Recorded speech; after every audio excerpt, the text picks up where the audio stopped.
I have to be careful what I say when I read this particular story. Sometimes I wish that I just had an internet program. You know, I probably say that at least once every weekend so that I could say whatever I want, but unfortunately this is an FCC regulated show, so I'm going to do my best to avoid making the plethora of jokes that I could make. And okay, well, I'll just read it as it's written. This is again legitimate news story from Louisville, Colorado.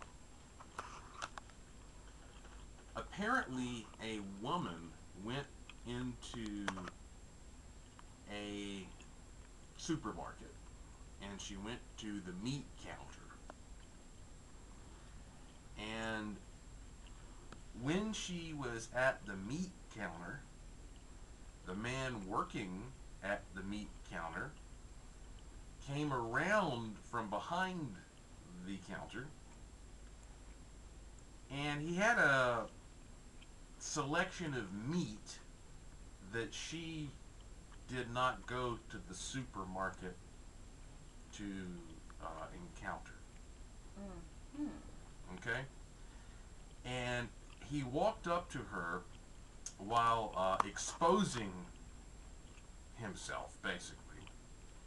And at that point, he asked her if everything was going okay. And this woman actually had an infant with her, by the way. He said, "Are you finding everything okay?" As he's just standing there in front of her, doing something very inappropriate. What was he thinking? And so she was, of course, shocked by this.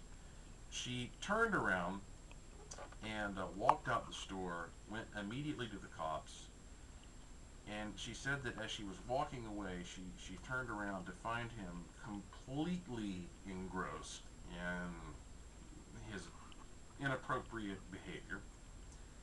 And when she filed the affidavit with the police, she said that about 2 years ago, she went into the same store, and that guy was following her around the whole time, looking at her with this strange gleam in his eye, and she knew there was something weird about it.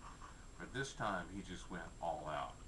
They questioned the guy, and I don't think I can read the quote that he gave the police, but they say he admitted to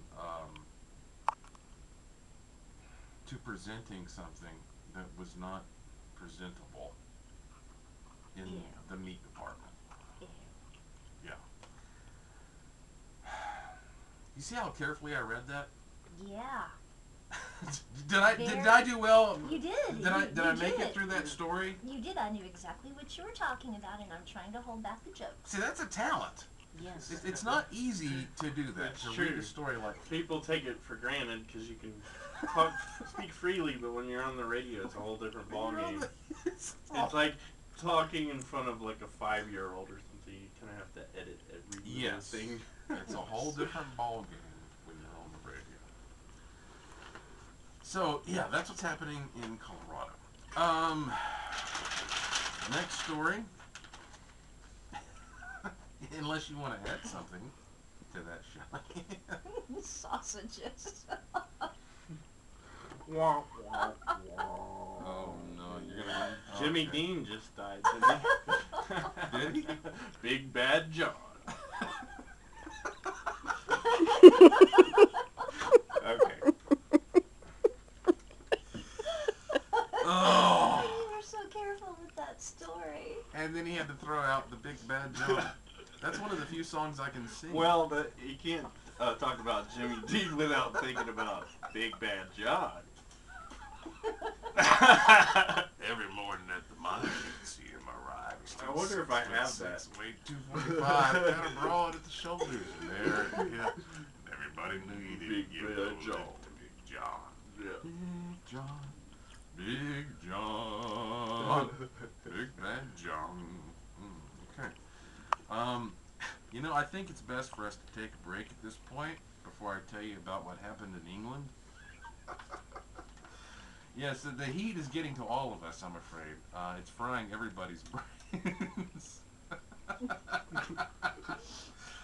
It's frying everybody's brains tonight here, and you'll understand why it's apparently extending even to England. I'm Joshua P. Warren.